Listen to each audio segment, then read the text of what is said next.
Happy freaking Taco Tuesday. I am back in the saddle, baby. In today's free pick video, guys, I got two, not one, but two chalkboard plays for y'all. And I'm also not quite ready with my parlay yet, but I promise I'll give one out just like this on the screen. We cashed today on my free winnable tomorrow. I like to sleep on these a lot of times. If you're new to the channel, definitely hit subscribe. My name's Keith, aka Keystone. I've been a little inactive lately, trying to do some live streams because I've been having a couple issues with a couple things that I really don't want to get into. But for now, I am back. And yeah, let's win some freaking money today. Now, before we get into today's picks, I got to run through what I would call the greatest correlation I have ever seen on a DFS platform. You guys know me, a lot of you, big football guy, right? Correlates extremely well. We've been trying to correlate with MLB the best we possibly can with statistics like hits, runs, RBIs, over-unders. You guys, I am not even kidding you. This is the greatest correlation strategy I've ever seen. You're looking at it right on the screen. Now, you might be one of these guys or gals that says, well, I don't bet on fights or I don't know anything about UFC. Beautiful thing is you really don't need to know a ton. You just need to be able to click a link that I send out via on Winnable, via text or email. You should probably, sign up for the text so you don't miss anything. You click on it, it loads the play, you pick a dollar amount, you hit accept. It's that simple. Now, let me give you guys, I know you're all here for MLB, but you got to trust me. You got to bear with this. A lot of y'all will have this mentality like, I only bet on this sport. Well, I'm here to tell you, I'll bet on anything if I feel like I have an edge. And let me tell you something else, boys. This strategy is freaking gold. Let me explain. It's very simple. The cat's kind of out of the bag. I've had this kind of reserved. Now you can go do this yourself, but you still got to know a little bit about the UFC. You got to kind of understand how things work, and you got to know about the fighters and what stylistic matchup you're about to get. 11 out of 11 fights, because the co-main event canceled on Saturday. 11 out of 11, the fight correlated with significant strikes. What I mean by that is they either both went over together or they both went under together. The week before that, it was 10 out of 12 fights.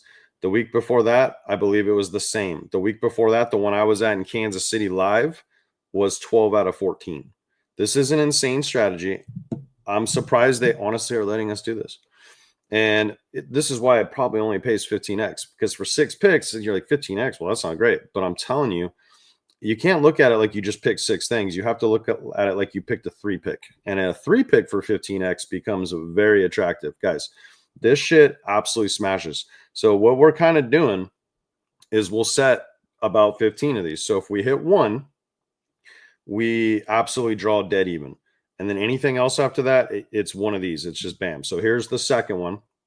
Now we had 3 that went 4 of 6, and it was basically 2 fights that missed where we took the lowers. And unfortunately, it was one of the couple fights of the night where they both actually went over together. So we were right there though. So this right off the bat, this is an extra $525 on a $35 wager. Okay. And then we hit a couple of these as well. We went 2 for 2 on these 4 picks. Same thing. I took 2 of my favorite fights that I felt very confident about which way, over, under. Bam. We hit 2 of these. And then here's an example of a couple of the misses, but you can see how they both went less together. Okay. X and X. That means they both went over. It correlates extremely well. Never seen anything like it. We're going to get rich off this strategy. Now we're backing this up on Sunday and Monday with multi-sport plays. These are NBA from yesterday. This was a VIP play that I gave out, or no, I'm sorry. This was a winnable.com free plan that I gave out. And what I was trying to basically get at here is like, hey, look, I'm going to send you all some free winners. I do it all the time. Been, I think 4 out of the last 5 of these parlays I've sent out on the winnable.com plan, the core play ones, they've cashed. And the whole idea is like, I'm sending you free winners so you can go use the winners to get on the premium so you can get on that DK6 strategy and print cash with us. And these are the kind of things, guys, that we don't know how long it's going to last. Okay. So yeah, we hit this on MLB tonight too. Freaking great payout for 3 picks. Hit this one. Unfortunately, Andujar did not play. He was a last minute scratch, but they still pay us, even though these two are still teammates. So we'll take it. We hit this on better, and we were 1 strikeout away here. He had 5 exactly from an extra $50, but we'll take the 5x on a little Robbie Ray discount play. It was, 1 strikeout away from being 10 for 100. We hit this one on sleeper. Otani hit a homer. We hit this one on sleeper. So we're absolutely kicking ass. But the most important thing I want to tell you guys about is that 100% that UFC strategy. And a lot of you guys know me. I've been around for a while now. I've had a presence on YouTube, and maybe you've been on the VIP before during football season. That's where I think a lot of you have originally come from. I dropped the NFL CFB early bird special, and this. I said it was going to end tonight when I woke up, basically. But I'll tell you what, since I haven't had a chance to make it for the normal YouTube audience, I'll leave this up for about 24 hours. We'll do midnight tomorrow night, my times, which is Central Time. And if you type in promo code WIN, this is your early bird deal. That's what it literally takes it down to. And do I need to show you one more time what one of these slips pays out right here? And we're going to hit a ton of them, because it's literally the greatest correlation I've ever freaking seen. It pays for that. One slip pays for this, and then it's all profit from there on, boys. So use promo code WIN. Go sign up, and yeah, let's get down to business. All right, so today's plays are over on Chalkboard Fantasy. If you are not on there yet, great time to sign up via my promo code. Couple reasons why. One, you're going to get a $100 welcome bonus right off the bat with promo code SBAA. And two, you're going to get an automatic invite into a best ball fantasy draft, which is going to be hosted by me, for a free chance to win 200 extra bucks, which is awesome. All you got to do is just text me proof at that number of your transaction log. It will say referred by SBAA. So just make sure when you're going through the sign up process, it says the right promo code SBAA. And then on top of that, you're going to get a free square of some type. Joker's obviously not in the playoffs anymore, so I forgot to update this, but you'll have some type of free square you can tack on to any play you want, guys. So sign up Chalkboard. Let's get into the picks. Familiar household name. I really feel like I don't need to sell you on this, guys. He gets Patrick Corbin at Yankee Stadium tomorrow. Yankees have been kicking ass all year there. I think this is a rough spot for the lefty, Patrick Corbin. He has pitched better this year. He's actually, I don't want to say he's impressed me, but his expected numbers have been bad. And we're starting to kind of see some of that, regression, if you will. And, Judge overall, he's on just an unbelievable tear. He's batting 400 for the season. It's actually insane. He has cooled off a little bit recently in his last 5. You can see he had 2 here, 0 here, but then he had a couple hits here. Enter the Rangers, enter Patrick Corbin. Anytime you see over 2.5 at just a little plus money, that's a great sign, because it is harder to do. But bold prediction, I think he's going to hit a home run tomorrow in Yankee Stadium off the lefty, Patrick Corbin. So that's going to be free pick number 1. Don't feel like I need to sell you on Aaron Judge very much. Pick number 2, we're simply taking one of the hottest hitters in the league, and that's Nico Hoerner. Batting, 5th, 6th mostly for the Cubs. They are on the road down there in Miami. It's been hot down there. The weather's been great. The over-unders are trending over almost on a daily basis down there in Florida. So you look at Nico. His last 5, dude's been doing. These are all multi-hit games as well. You look at his last 10, same thing, just dealing 80%. Even his last 20, guys, 75% freaking hit rate. Dude's playing extremely well, very under the radar right now. Most of the time, what I care about the most with MLB is last 5. I want to see how they're playing right now, and this is a good spot. He does get Ryan Weathers, who actually, believe it or not, is going to be in the next play. And Ryan Weathers actually did pitch pretty well against these Cubbies in the most recent start, which was his only start of the season. So we'll get into that in a sec. But yeah, I like this play a lot. And so the way I like to roll these guys is my dollar amount will change based on like what my goal is to try to make this equal 1 unit of profit. So how can I make 1 unit of profit? So this is a $45 bet to win a little over 1 unit of profit. So it's Aaron Judge over 2.5 hits, runs, RBIs, and Nico Hoerner over 1.5 hits, runs, RBIs. Like this play a lot. Let's move on to the pitchers that I have prepared for you guys today. All right, so the first pick, we're going to be taking Michael Lorenzen. Now, this guy was a pitcher for the Rangers last year, been playing for the Kansas City Royals this year, and he's been actually pitching very, very well. If we look right here at him, actually, I thought I had this pulled up. I must have reset the browser.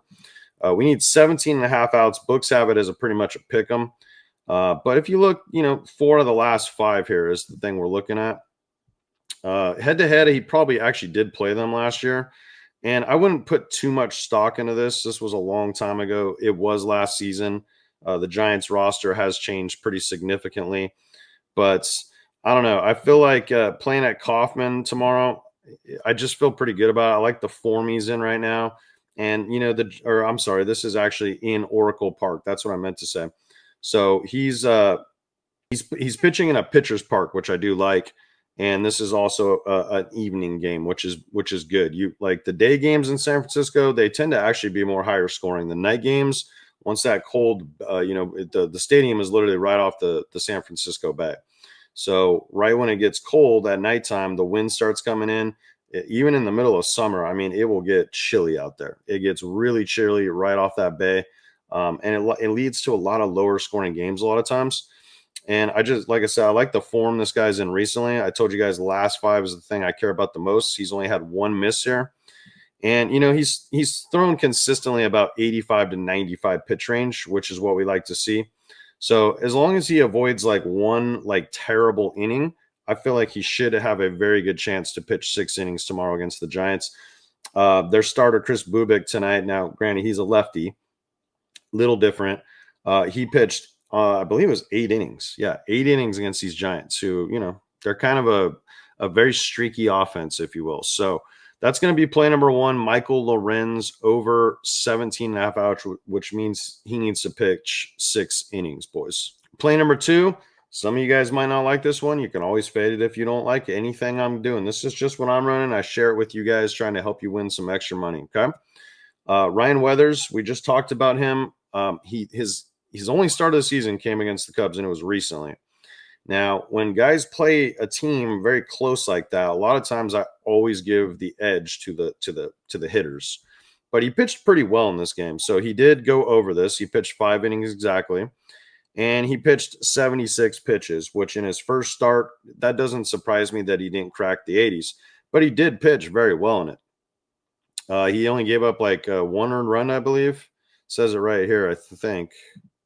Batters face 18, 15 outs. Yeah, I'm not sure why it doesn't show what he gave up. I guess I could just click on it. But yeah, it looks like he gave up one run. There you go. 5 strikeouts in 5 innings. That's pretty good too. But we're here to take his out prop. It's negative 137 on the books. So I think this is a pretty solid, likely outcome here. Like I mentioned, he only head-to-head start of the season was against these Cubs. And if you go back to last season, you can see this is a guy that usually has a really good shot to get into those later innings. A lot of times the guy did pitch at least 5, which are in his last 3 starts dating back to last season, he accomplished this feat. So you put it all together, even if he gives up some runs, 3-4 runs in a game, walks a couple guys, 5 innings really is not that hard of a target. And I do expect they'll probably let him pitch probably closer to 90 pitches. If you look kind of at his history last year, if we go to pitches thrown, this is a guy that consistently got to the mid 90s, all 5 of these. He had a couple bad starts here, and then he got right back up into that range right here. And then this one, of course, is this year. So, I feel pretty good about it. I also really like I didn't really break down what the kind of pitches are that those guys are going to be facing. But, Judge, I can tell you right off the bat, I mean, the dude is batting .464 against left-handed pitching. That's absolutely just insane. And then, yeah, the one pitch you can kind of maybe get judged with a little bit is this slider here. But if he's lucky enough to get a sinker, look at this expected WOBA, and then this weighted on base average, and look at what he's going to be facing. So he's going to get pretty much a third of these will be sliders, sinkers, cutters. Those are like the main 3 pitches he's probably going to see. And he absolutely destroys those 2 pitches, the sinker and the cutter. So, yeah, I feel pretty good about it. You guys are adults. So if you don't like something, you don't have to play it. I'm just sharing with you what I am doing. So I guess I'll see you guys, some of you on the VIP. I'm telling y'all, this is not one of those things with the UFC strategy you want to sit on the fucking sidelines for. I promise you, it just is not. You got to get in the game. And if you don't know anything about UFC, like I said, hit the damn copy button or challenge yourself to maybe get into a new sport, because UFC is freaking awesome. So, All right, guys, that's all I got for you today. It's good to be back, and let me get this uploaded and let's win. And I will have a parlay I'll drop tomorrow on that winnable free plan. So at the bare minimum, make sure you're signed up for that. All we keep doing is hitting them, baby. Peace.